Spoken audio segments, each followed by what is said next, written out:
So Prevagen is marketed for mild memory loss. Nutrafol is one that's marketed for hair growth. Okay, so for these two particular, so for example, for Nutrafol, what they did is they did a study. There was a study of a fairly small group of patients. There was one involving about 40 women. There's another study that involved 100 men. So it's not large scale studies, but there's at least studies nonetheless. And what they did is they looked at measures such as hair growth and quality. So they were able to do some studies which actually showed with Nutrafol specifically, they found that there was some improvement in the baseline hair growth, coverage, density, volume with the supplement.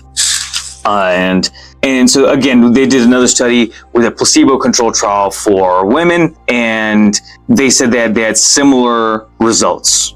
Okay. Now, Prevagen also, again, as I said, Prevagen is marketed for mild memory loss.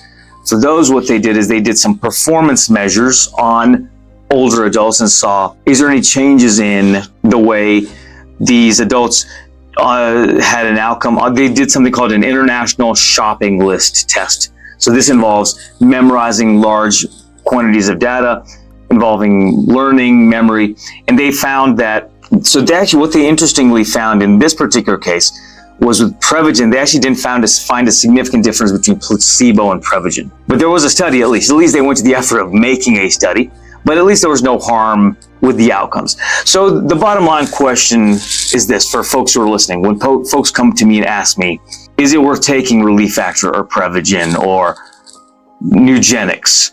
I always tell folks the same thing. We don't have the same sort of data that you might have for something else, something that's actually a prescription medication.